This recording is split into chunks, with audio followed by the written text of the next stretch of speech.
Hey guys, it's me and I'm back. Um, I kind of wanted to go over a few things today. This my channel will not specifically be this in the future, but just to sort of give like a buffer between what my actual content will be and what I'm going to upload in the next few times that I do is going to be just something to kind of help me figure out how to edit videos and to sort of give me like a practice space. So this is going to be sort of the first one that's like just a practice sort of thing. That way I can sort of learn how to do this as time goes on. Um, as you guys know, I currently live in my own apartment. Took about 3 or 4 years to save up the money to get here. So super proud of that. I have switched jobs recently. So I currently work for a company that I do from at home. I sort of make my own hours as long as I get 40 hours a week. They don't really care. But for the most part, I get pretty good time to put in effort for the videos that I want to make. So yeah, I'm in a much better mood lately because I'm able to sort of make my own time. I'm able to do things that I want to do. I just feel a lot more free. So in that case, I feel a little bit more motivated. Um, and it's funny because today is raining and it feels sort of dreary. I feel sort of tired, but at the same time, I was motivated to make this video. So, anyway, to get right into it, I just wanted to give a few tips for people who are looking to move out, people who are looking to sustain themselves in an apartment by themselves, as well as sort of like adjusting to that sort of period. I feel like people don't really talk about that enough. So, I'll just give you guys a few tips. Number one for me was to actually manage my money. People talk about how you would basically budget things. I talk about managing my money. So my previous job, I didn't really have like a set amount that I would make. We got paid every 2 weeks, so biweekly. I didn't really have a set amount that I would make for the month, so it was very hard to manage how I was going to save money, put money aside to pay the bills that I had before I moved out, as well as like kind of have like a general estimate of the amount of income I had monthly. It was very difficult. I did that for a few years. The previous job that I had before my most recent one, I did have that. But COVID sort of took that away from me, so it was an adjustment period. But I appreciate it nonetheless because my previous job that I had before this one, I was actually really happy at. I didn't have very good hours, meaning that I was working either 36-hour weeks or 45-hour weeks. It really just varied, and that also made my paychecks vary. So it was hard to manage my money. With a lot of discipline and a lot of training from my mother, I was able to finally get like a comfort period of like how much to expect when I did work those kinds of hours and when I did get paid. Of course, like I said, it still varied. It was still a learning process. But my first tip for you guys is to just learn how to manage your money. If your goal is to move into your own place, you need to know how much money you make monthly. I know that that probably sounds scary to most people, and that's because it is, because you're gonna have to learn how to pay rent, your own bills, like how much money you're bringing in, how much money you're gonna be putting out. All of those things are very scary, but it's not impossible. I mean, as long as you just you do your due diligence and you just kind of do your research and just stay focused, I promise you, you are going to do just fine. I'm currently into month one. Basically, all of my bills for this month have been paid since living in my own house. It's so much easier than what I expected it to be. And people that I know have all told me that same thing. I believe them, of course. But for the most part, I didn't realize how easy it was until I legitimately did it. And so, yeah, I'm a true vouch. I can truly vouch for that being the number one tip that kind of helped me. Tip number two, if you plan to live alone, which I'm a huge advocate for doing things individually, just kind of, coasting through life and just taking care of yourself and putting yourself first being your first priority. So I'm a huge advocate for, and I literally live alone. So I can vouch for this. If you're planning to live alone, then my second tip for you is to just have daily goals because it is you in this house. It does get lonely, or it could, depending on you yourself. I am typically a solitudinal person, so I don't get lonely as often. I typically enjoy my own space. But if you are the kind of person where like you are not as motivated when you're not around other people, my second tip to you is to have daily goals. So your daily goals should focus or be focused around you being able to have something that is rewarding for every day that you go through. It usually makes the loneliness feel much less lonely and more so like you daily are achieving something. So it's important that your daily goals are attainable and realistic. So I only say that because attainable and realistic is like you don't want to put like a goal down that you're going to run 50 miles a day. That's not realistic. And as far as attainable, it's not. Like you can't run 50 miles in a day every day unless you're like a marathoner or you're just built different. But like a daily person, you don't wake up every day with that goal in mind unless that's just your lifestyle. You know what I mean? So, my daily goals, just to give you guys kind of an example, is that I wrote on there that I will take a shower every day. The reason why this goal is important for me to list as a daily goal is because I know I'm going to have days that I don't want to do anything. Like, you're going to have days of that too, where you're not going to be motivated to get out of bed if you have like a day off or if you're just not feeling very well. So, you're not going to have the motivation to get up and do anything. But if I have my daily goal as take a shower today, when I don't feel like doing anything, but I happen to take a shower that's on my daily goals list, it makes me feel accomplished. It makes me feel like I can reward myself with staying in bed all day. As long as I get up and I take a shower and I complete one thing on my list for my daily goals, I did something for the day. You know, I deserve a day of rest then. I took a shower. That's what I set out to do every day. And I feel like shit, but I did that. You know, it's rewarding. So it's important that you have your daily goals to be something that's realistic and attainable. And also that makes you feel like you should have a reward for yourself, you know?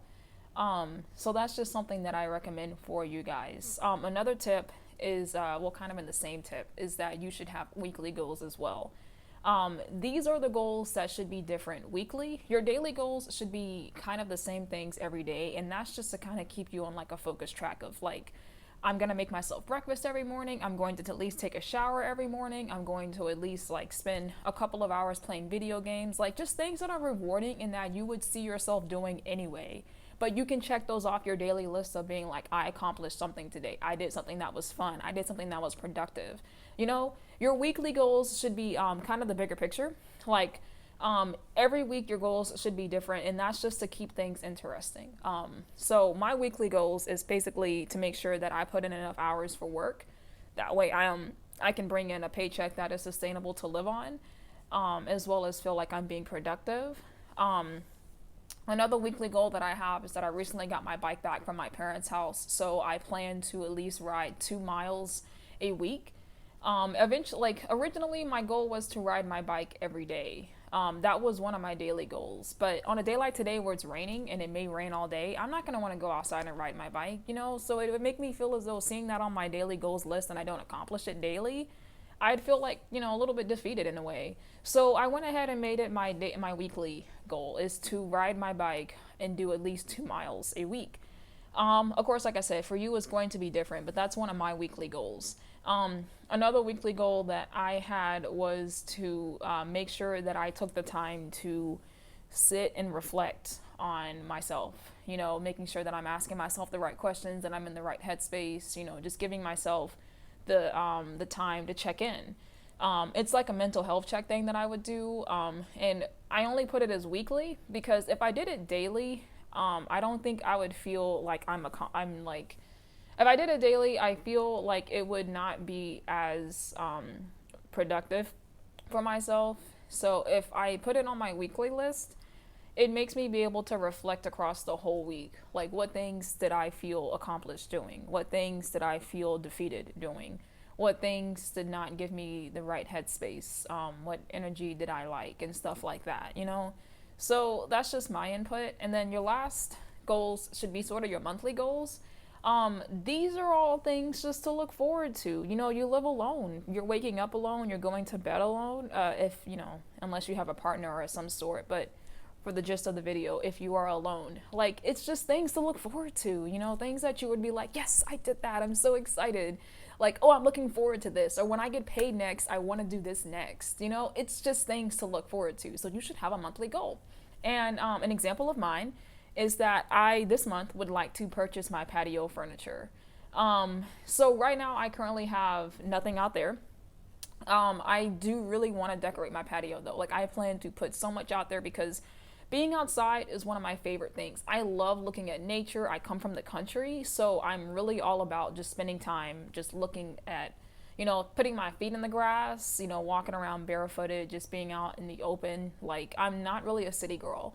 So my patio is the only place that in this apartment complex that I could consider my outdoor sort of intake. So it has to be someplace that I am comfortable being. So I plan to purchase my patio furniture and just, you know, soup it up, just make it look awesome. I don't have the funds right now to do so, or I do, but the actual thing is that I want to make sure I have the funds to give myself the vision that I want my patio to look like. So that requires me to be patient. You know, I have to be patient on getting the things that I want, working for them. But that's my monthly goal, is by the end of June, I plan to have my patio furniture.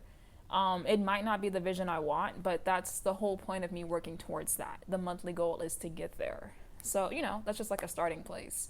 So, yeah, you know, that's tip number 2 for you guys, is have some goals, daily, weekly, and monthly. As time goes on, you get more accustomed to those things. You can have yearly goals. You know, some people's yearly goals are just to make sure that they are in the same apartment complex to like renew your lease or, you know, find a partner. Just, you know, your goals yearly are going to be ginormous.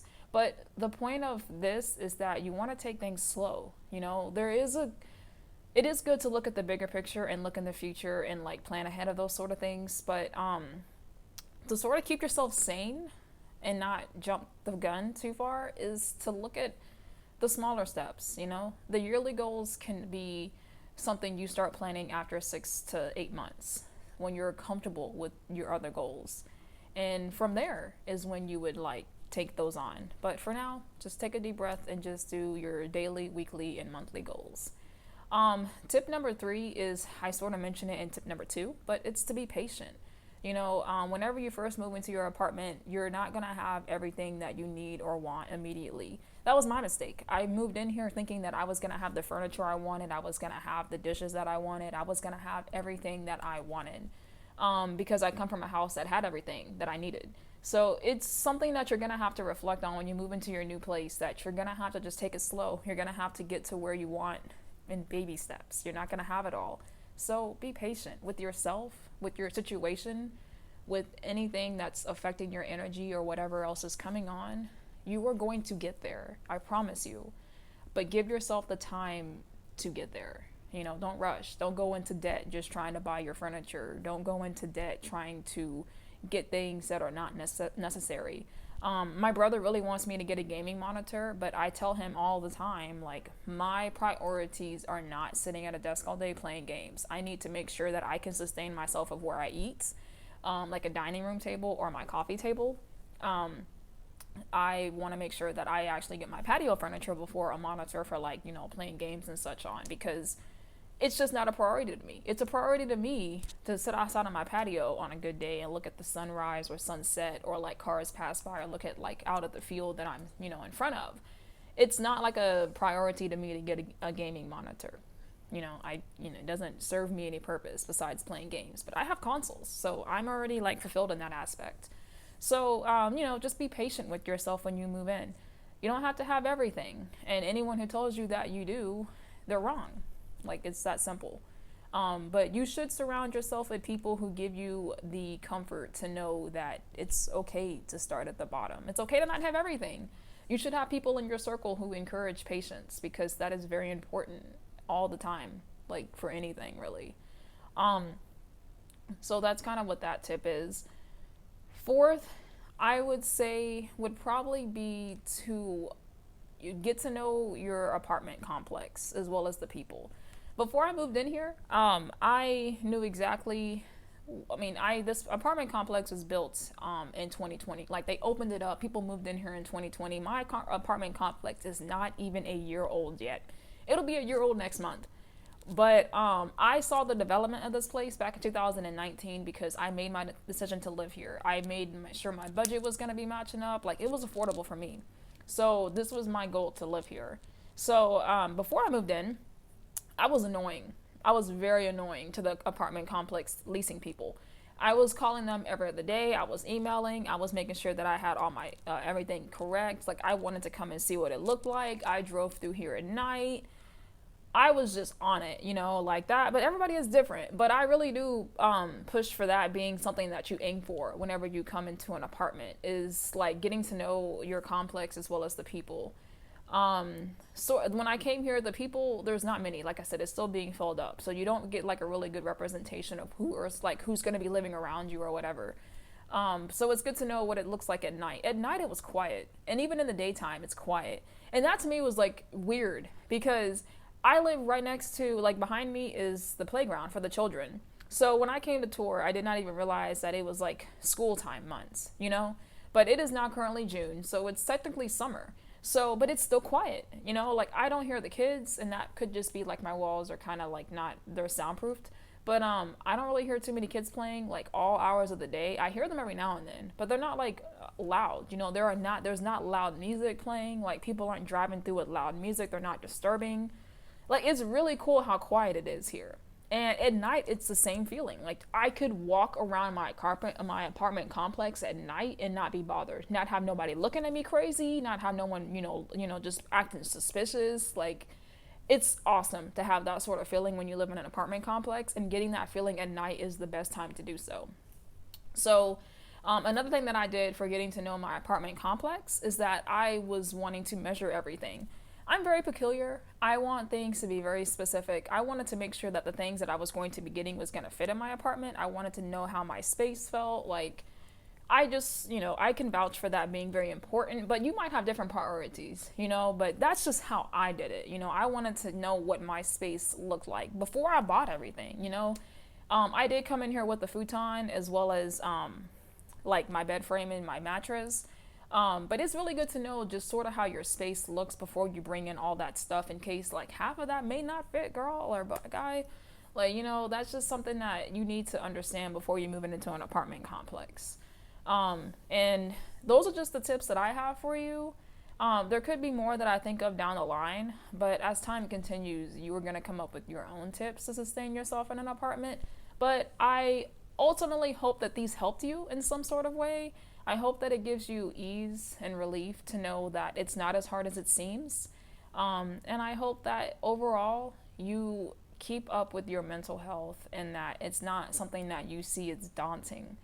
I promise you, whenever you're ready, you take that step. No one is rushing you. If you have a good support system, let them know that it is your goal to do this in the future and to just have them encourage you as you get there. But there's no rush for it. And overall, you should remember to keep your mental health steady, to take your time, and to stay golden. So anyway, that's kind of all I got for you. Like I said, these videos are going to be buffers to just sort of help me understand how to edit things, how to do this and that or whatever. So, but I appreciate either way that you guys have watched this video and that you guys still check in with me. It's good to see old faces, new faces, what have you. Thank you again for the support. You guys are awesome. I love you guys. Stay safe. And as always, stay golden. You guys take care.